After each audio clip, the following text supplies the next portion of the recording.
Peace and love, family. Welcome to the Professional Woman and Wellness Podcast. It is a sacred space where we explore what it truly means to thrive from the inside out. I'm your host, Karima, creator of the Temples Method. And this show is about inviting women leaders, healers, and changemakers to share their journey of regulation, realignment, and rising into sacred living. Tonight, I have the esteemed pleasure of welcoming my guest, Simone, who's going to tell you all about herself tonight. So before we dive in, I would like to hear first who you are, what you mean to this podcast, and how are you really doing today? Simone, you got the floor. Hey. I'm Simone Elise Mouchette. I am a social worker by trade, a former educator. I am the founder and CEO of the consulting company, The Ultimate Social Worker P.L.E.S, and that is where I work with youth and families to teach them social and emotional learning so that we could break generational cycles of trauma. Well, how am I feeling today? I'm feeling productive today. Mhm. But I would say productive more so in the things that I've always wanted to be, not Mhm. just productive and like, oh, I had a lot of laundry list of things to do. So I got all the lists done, but more so I got to really experience what a day in the life of being my own boss is. Mhm. And it was refreshing. Like it took some time to get into to accept that it's okay to do that and make choices how I want to make choices and move around my day how I want to move around my day. So I was like, okay, I feel like I did a lot today. I had to like say, you know what, you could take a break because you did a Yeah. good job. Good, good. So Simone Mouchette is here with us tonight, sharing her journey, her story, and she's stepping into entrepreneurship, which is pretty brave and amazing. Can you share a season in your life where burnout, stress, and overwhelm happened and it became a turning point for you and what it taught you? Yeah, so two things came to mind. I hope it's okay if I share two. Of Um, course, that's what we're here. I need you to share the whole truth and nothing but the truth. because yeah, I had to think about this question. The first one that came to mind was I want to say it was in 2023. I think that it was where I had a moment where I was doing a lot of different things. You know, the nonprofit, the day job, the caretaker, just other side things. Had a lot going on, and I was in a hazy state. I kind of just was going through the motions. I think Karima, we talked about this story once Yes, before, yes. and I had a moment where I was gonna go visit my grandma. She was in assisted living at the time, and something on me was just like, I really need to go see her. I need to go see her. But to be honest, I was exhausted and I really needed to go to bed. Hmm. But I pushed myself to go, and I was going down the train stairs, and something happened where, like, I don't know, my legs just decided it wasn't going to work anymore. Mm. And I fell down the stairs, hit my head on the pole, Wow. and the people them around me came, like, they picked me up, asked me if I was okay, and what do you think the black girl said? I'm okay. What she say? I'm okay. I said I was okay. I Yes, was good, of right? course. I just hit Yeah. my head on a pole, fell down the stairs, but I said that I was okay. But I really wasn't okay. Like I was in a lot of pain, not just in my body because I just fell down the stairs, but also like my head. I really did hit my head pretty hard. And I end up going back home and having a real crazy headache. It could have Mhm. possibly have been a concussion. I don't know. Thank God I'm still here, but I went to bed. I went, I laid down, and I thought to myself, like, wow, if I do have a concussion, like they say you're not supposed to go to sleep, Mhm. I have a concussion. But I was so tired. And I remember thinking, like, yo, like, if I go to sleep and I don't wake up, like, nobody's gonna like find me. It's gonna be a minute before people find me because I live alone. You know, I Yeah. don't have kids, I don't have any spouse, I don't have anyone that would have to come and see me or find me. So it would take a while. And Mhm. I remember in that moment, like, just talking to God, like, yo, God, if I wake up, like, I'm gonna do something different because I realized in that moment I didn't really want to die. Mhm. So that moment, I was like, okay, I have to do something different. I have to take care of myself a little better. And one of the biggest things was my job. I was not happy there, and I felt very overwhelmed and stressed. And I started making changes Mm-hmm. to exit that job. And I did eventually. I exited the job. I had put some boundaries in place, and I made the steps to exit that job. And then I went to a different job, which Mm-hmm. brings me to earlier this year, which is like a new moment. And it's funny how like our body keeps score. You know, I know Oh, talk that talk. that's a very real thing. So like I start this new job and I'm in a new environment and I'm like, yes, the old environment was the problem. Mm-hmm. You know, I'm gonna thrive in this environment. And honestly, it felt worse. And as we got halfway into the school year, my grandmother passed away. Wow. And then a couple weeks after, like, I started having pain in my body, like a weird pain that I never felt before. So, as Black women do, I just brush it off, take some painkillers, keep it moving. But like there were like as a social worker, you deal with a lot of crises, a lot of stressful situations that we don't talk about enough. Um, that we deal with in school on a daily basis because when you work with kids, it hits different. Hold on one second, Simone. Your sound is cutting out just a little bit. Can you hear me now? I can, but I feel like a staticky sound. Talk again. Testing, testing, 1, 2, 3. All right, let's try your headphones again. I don't know what I'm hearing. Oh no, my headphones are about that. They only got 10%. They're gonna die. Oh, they're gonna die. Okay. All right, let's try to push through it. Hopefully, I mean I can hear you well. Okay. All right, so then let's roll with it. I didn't mean to cut you off, but I wanted to make sure we get the sound a little bit. Okay. All right. So then after your grandmother. Yeah, so I had this pain in my body, Mm-hmm. from my neck down to my side, and it was unexplainable to me. Never heard of it, and I was just dealing with it. What I was saying is that as a school social worker, there's a lot of stress that come with the job that we don't really talk about, Mm-hmm. because we're dealing with children. And I worked in elementary school, so a lot of the issues and situations were even more disheartening. Mm-hmm. And a lot of times they don't really want you to solve the root of the problem, even though that's what social workers are trained to do. They just want you to put a band-aid on the situation to protect the well-being of the school as opposed to the children or the families. So there was a lot of moral dilemmas or ethical conflicts that I was facing at the same time while grieving my grandma, while all these other things happening. Mm-hmm. So one day, um, they brought me in the office and I was released from that job.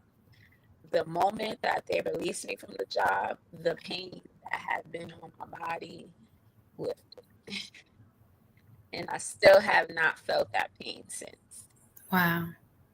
So what that told me was just like, you weren't supposed to be there. Mm-hmm. God removed you out of there. And I need not to go back. Because the Wow. next time when I had a moment and I was like, I'm gonna leave, I thought it meant leave that specific school building, Mm-hmm. and go to a different place. But I realized that the call was like, no, you need to leave school systems altogether. You're talking that talk tonight. So, wow. Okay. Two things. First, sorry for your loss, right, of your grandmother. And two,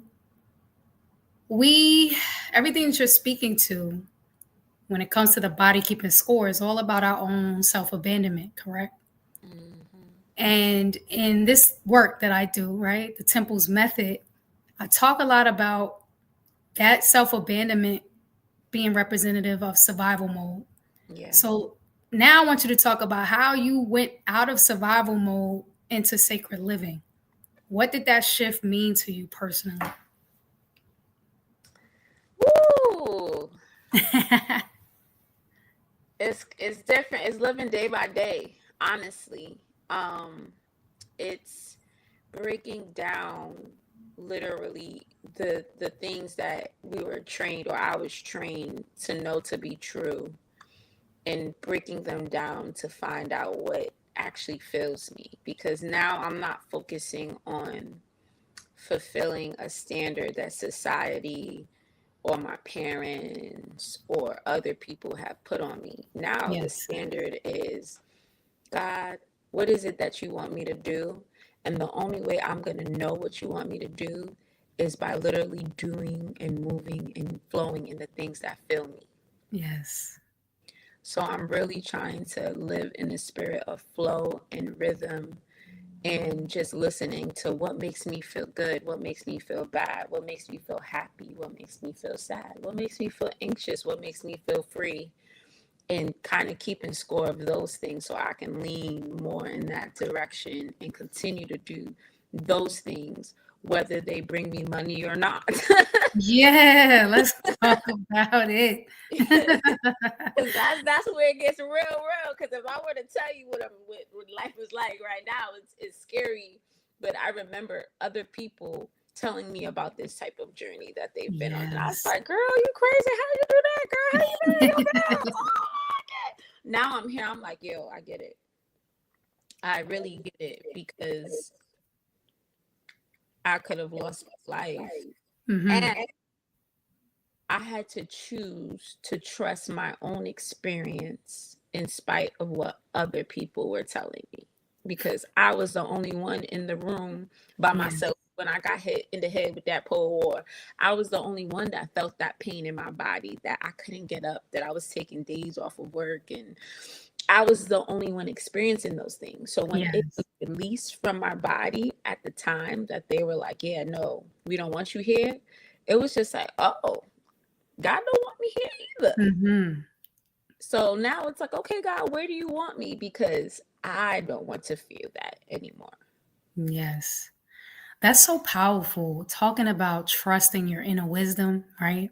And listening to our bodies. And then what I love, what you said that was so profound, is following the joy and following the things that bring you happiness and peace, and not worrying about anything else other than that, and Mhm. taking it one day at a time. So that is like super profound words. And that's perfect segue into the next question, in that the spaces that you worked in, Mm. I want to know what was lacking in those organizations that got the concept of wellness, true wellness, wrong, not just for your students, but for you and for other employees. Tell me about your experience in the wellness bridge between these corporate or school environments that we work in. Yeah, I wrote something down. I'm looking at it to see like how I want to say this. Yeah. Come on, give it to us. Give it to us raw. Give it to Give it raw, I it know. to us raw. What I found with women specifically, we are so talented. Like, we know how to figure things out. We Hmm. know how to take a little bit of nothing and a little bit of mess and a little bit of chaos and do do do do and make it look amazing, right? Yes. I feel like women are punished for being efficient. Mm-hmm. We're punished for being talented. Mm-hmm. So we can be efficient and do something really well. Oh, I handled that task. I did it already. Instead of saying, you know what, great job, you can go home early. It's like, oh, can you do this thing over here? Can you do that thing? It's like they continue to add more to your plate, and then you feel like, well, let me finish it up. Let me get it done. And you show them that you're even more efficient. They're Yeah. like, oh, she can do more things. Let me add some more to her plate. While you got Hmm. Tommy, Dickie, and Richie over there, like not doing nothing. You doing all day jobs.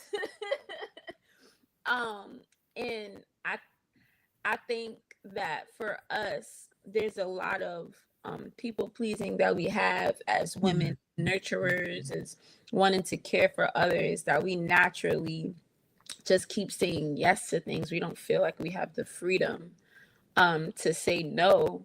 But why do we need to say no? Why are we getting things added to our job description that's not there? Yes. We get punished for doing well. And that's definitely true as well. So, as we start to reflectively close, when we recognize that we are not being appreciated or we are not being honored or not acknowledged for the work that we do, how then do you honor your temple every day? Like, what does that look like? How do you show up for yourself consistently? And this is different for you now because you're now working for yourself.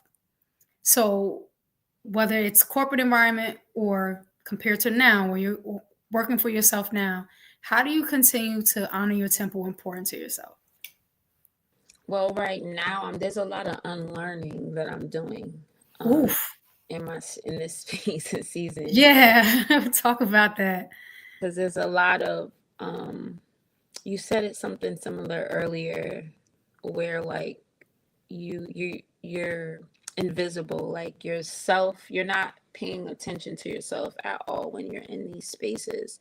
So Mhm. for me, one of the things that I've talked about in my journey, if you follow me, like I got into modeling because I had lost a lot of weight and I wanted to start to love my body again, right? Mhm. Part of that was I didn't have a good appetite. I didn't have a proper meal schedule. So right now, like part of like my focus is making sure I wake up, I have 3 meals a day, and I have at least 6 hours of sleep. That's literally what Good my starting point. Right. sounds so simple, but it's really difficult, especially because yes, I still am building my business. I still am doing things throughout the day, and I have to stop and be like, "Up, I'm feeling a little light today. I Mhm. feel a little lightheaded. Let me go and eat." Because I also started to notice in the tracking my body now, like I would have an attitude. And Mm. I wouldn't even know like why I would have an attitude or why I would be frustrated. And it would just be honestly, I was hungry. But because the environment that I was in, nobody was encouraging me to eat, or I didn't feel freedom to stop and eat. Like that wasn't a priority. Now that I have that freedom and space, it's like, oh, I'm feeling a little off. Oh my goodness, it's been 6 hours and I haven't eaten anything. Let me stop and take a meal. And it's so, I have to be so focused because eating and working is not the move. Like It's that not. is not the move. Were you like us? We used to always have a work lunch.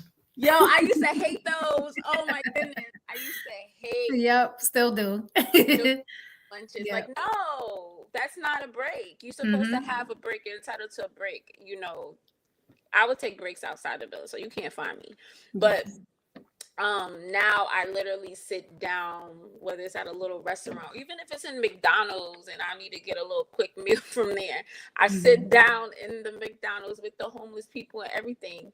And I finish my sandwich or finish my little nuggets, drink my drink, and then I get up and leave. Like I have to sit and focus on eating, because if I eat and work, I never finish my food. Gotcha.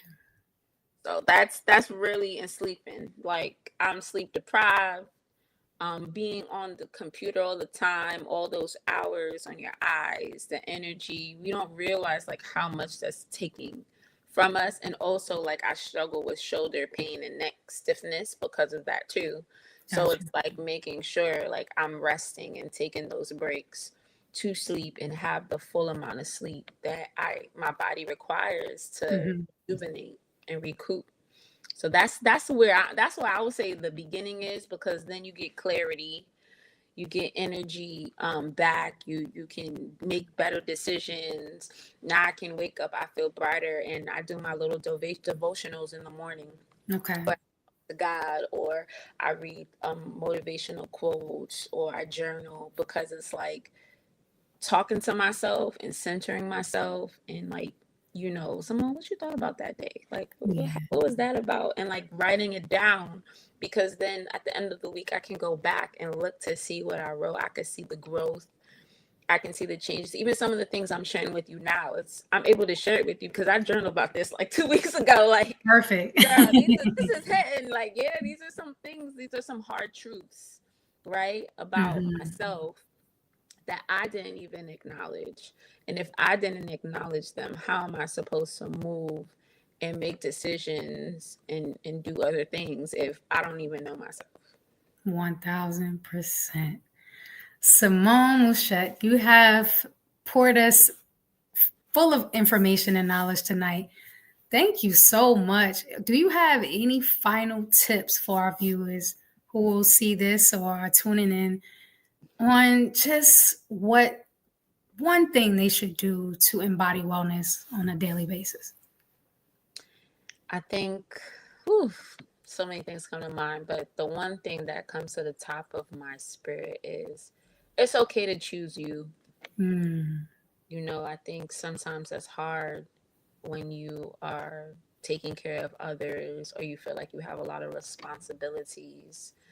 But you matter. If you are not good, if you're not okay, if you're not full, then mhm. but you're no good to whomever it is that you're trying to take care of or whatever it is you're trying to be responsible for. So just pour out from a place of rest and restoration and fulfillment, and you can accomplish way more than if you're pouring from the empty. Pour from the overflow. You already know the Temple's method, baby. Okay, please tell our viewers how they can connect with you. Oh, the best way that you can connect with me is on Instagram at I am the USW. You can DM me, follow me, all the things. You can also follow my podcast, the R Stories Podcast, at the R Stories Pod on Instagram. And you can also find me on LinkedIn at Simone Elise Mouchette. And that's it. Awesome, awesome, awesome. What a wonderful evening. Thank you so much for joining us on the Professional Woman in Wellness podcast. To our listeners, remember healing isn't about perfection, it's about presence. Take one small step this week to reconnect, realign, and rise. If you love this episode, be sure to follow the show and share it with another woman who's ready to step into sacred living. Thank you so much for joining us tonight. And Simone, thank you for being our lovely guest. Yes, Have a thanks. good night, everyone.